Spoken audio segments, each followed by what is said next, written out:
നമ്മൾ പാവയ്ക്ക പച്ചടിയാണ് കേട്ടോ. പാവയ്ക്ക പച്ചടിയാവുമ്പം നല്ല പുളിയുള്ള തൈര് വേണം. പാവയ്ക്ക ഒരു പകുതി പാവയ്ക്കയാണ്, ഇതുപോലെ പൊടിയായിട്ട് അരിഞ്ഞു വെക്കണം. പിന്നെ അതിനാവശ്യമുള്ളതാണ് തൈര്, പച്ചമുളക്, നാളികേരം, കറിവേപ്പില, പിന്നെ കടുക് വറക്കാനും വേണം, നാളികേരത്തിൻ്റെ കൂടെ അരക്കാനും വേണം, പിന്നെ വറ്റൽമുളക്. പച്ചമുളകും നമുക്ക് മിക്സിയിലിട്ടിട്ട് നന്നായിട്ട് അരക്കണം, നല്ല പേസ്റ്റ് പോലെ ആവണം. അധികം വെള്ളം വേണ്ട, നന്നായിട്ട് അരച്ചെടുക്കുക.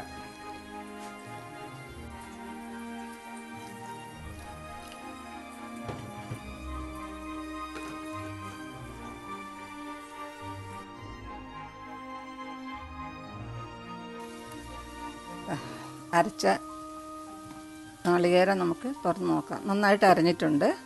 അതിലേക്ക് നമുക്ക് കുറച്ച് കടുകിടാം.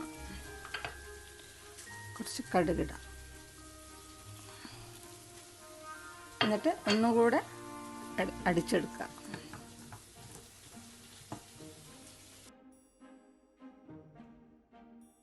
നമുക്ക് പാവയ്ക്ക വേവിക്കാൻ വെക്കാം.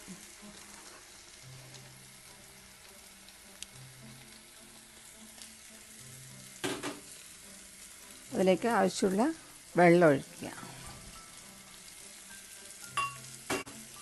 കുറച്ച് ഉപ്പിടുക.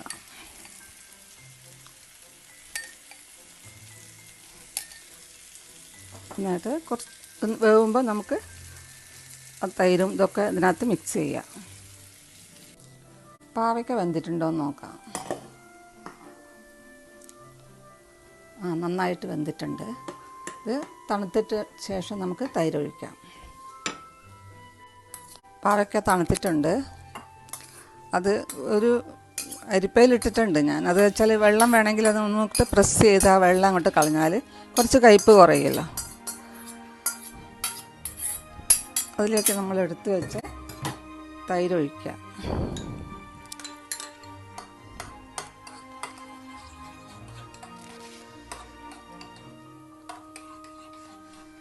നമ്മൾ ഉപ്പ് ആദ്യം ഇട്ടിട്ടുണ്ട്.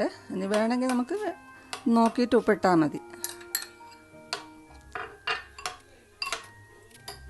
അതിലേക്ക്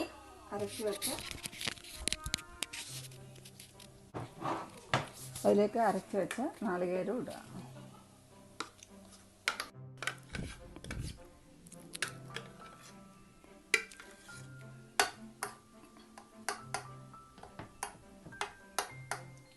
ഉപ്പ് കുറവാണ്, അതുകൊണ്ട് കുറച്ച് ഉപ്പിടാം.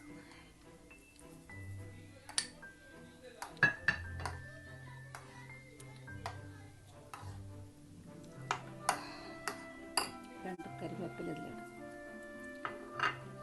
ഇനി നമുക്കിത് കടുക് വറുക്കാം.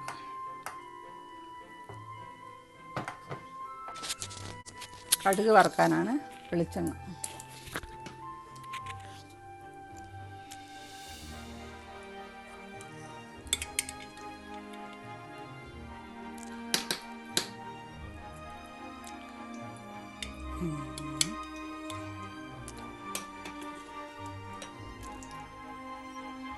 എണ്ണ ചൂടാകുമ്പോൾ എടുത്തു വെച്ച കടുകും മുളകും ഇടാം.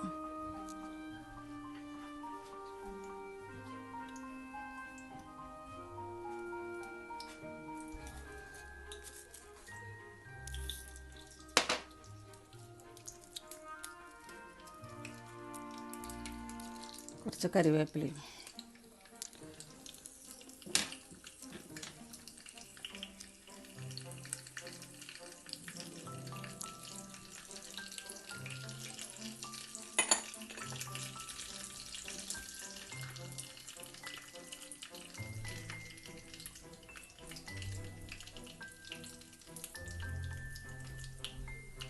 പാവയ്ക്ക കഴിക്കാൻ മടിയുള്ളവർക്കൊക്കെ ഇങ്ങനെ കൊടുക്കുന്നത് നല്ലതാ. ഏകദേശം കടുകൊക്കെ പൊട്ടി മുളകൊക്കെ അങ്ങനെ നന്നായി ചുവന്ന് വന്നിട്ടുണ്ട്. നമുക്കിത് പച്ചടിയിലേക്ക് ഒഴിക്കാം. പച്ചടിയിലേക്ക് ഇങ്ങനെ ഒഴിച്ചു കൊടുക്കുക. എന്ത് വറവിടുമ്പോഴും പെട്ടെന്ന് അത് മൂടി വയ്ക്കാൻ നോക്കണം. എന്നുവെച്ചെന്നാൽ അതിൻ്റെ ആ മണമുണ്ടല്ലോ, മണമൊക്കെ അതിൻ്റെ അകത്തേക്ക് നന്നായിട്ട് ആവിയും എല്ലാം വീഴുമ്പോൾ നല്ല രുചിയായിരിക്കും.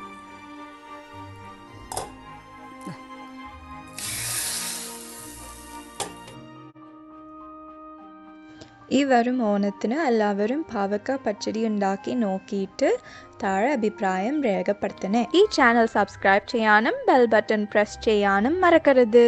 നന്ദി.